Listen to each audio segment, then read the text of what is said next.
দেশের রাজনীতিতে দীর্ঘদিন জোট নির্ভর হিসেবে পরিচিত বাংলাদেশ জামায়াতে ইসলামী ত্রয়োদশ জাতীয় সংসদ নির্বাচনে নিজস্ব শক্তি দেখিয়েছে। সবশেষ প্রকাশিত নির্বাচিত সংসদ সদস্যদের গ্যাজেটে দেখা যায় ৩০০ আসনের মধ্যে ২৯৯টিতে ভোট অনুষ্ঠিত হয়, যার মধ্যে এককভাবে ৬৮টি ও জোটগতভাবে ৭৭টি আসনে জয় পেয়েছে জামায়াতে ইসলামী।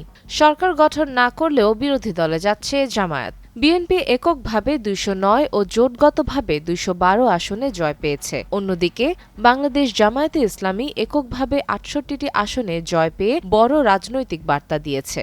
জামায়াতের নির্বাচনী ইতিহাস পর্যালোচনা করলে দেখা যায় ১৯৯৬ সালে জয়ী হয়েছিল ৩ আসনে, ১৯৯১ সালে ১৮, ২০০১ সালে ১৭ ও ২০০৮ সালে মাত্র ২টি আসন পাওয়া দলটি এবার ঐতিহাসিক সাফল্য দেখিয়েছে।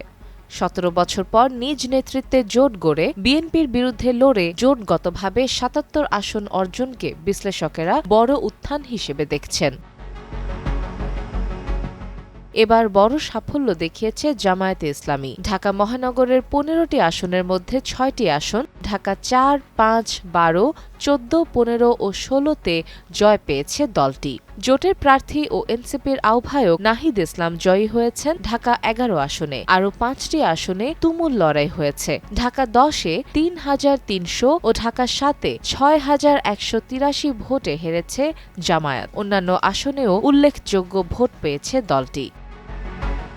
ফলাফলের ভৌগোলিক বিশ্লেষণে দেখা যায় জামায়াত প্রধানত দেশের উত্তরাঞ্চল ও দক্ষিণ পশ্চিমাঞ্চলে সাফল্য পেয়েছে। খুলনা বিভাগের ৩৬টির মধ্যে ২৫টি, রংপুরের ৩৩টির মধ্যে ১৬টি এবং রাজশাহীর ৩৯টির মধ্যে ১১টি আসনে জয় অর্জন করেছে। সাতক্ষীরা, মেহেরপুর, চুয়াডাঙ্গা, নীলফামারী ও চাঁপাইনবাবগঞ্জের সব আসনে জয় দলটির আঞ্চলিক প্রভাবের গভীরতা প্রকাশ করে। রংপুর ও কুড়িগ্রামের সব আসন জোটগতভাবে জয়ী হওয়াও তাৎপর্যপূর্ণ, যার মধ্যে ২টি আসন পেয়েছে শরিক এনসিপি।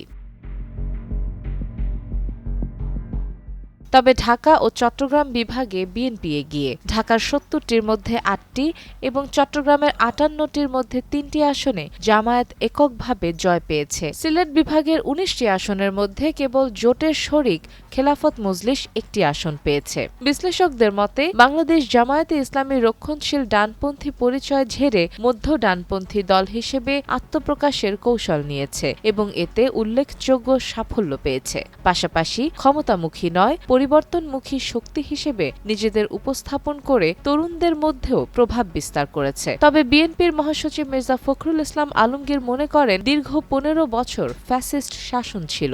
জামায়াতের যেটুকু উত্থান হয়েছে তা আওয়ামী লীগের কারণেই হয়েছে। তাদের দমন পীড়নমূলক শাসনই জামায়াতকে সামনে এনেছে। সাদিয়া ইসলাম, টাইমস টুডে।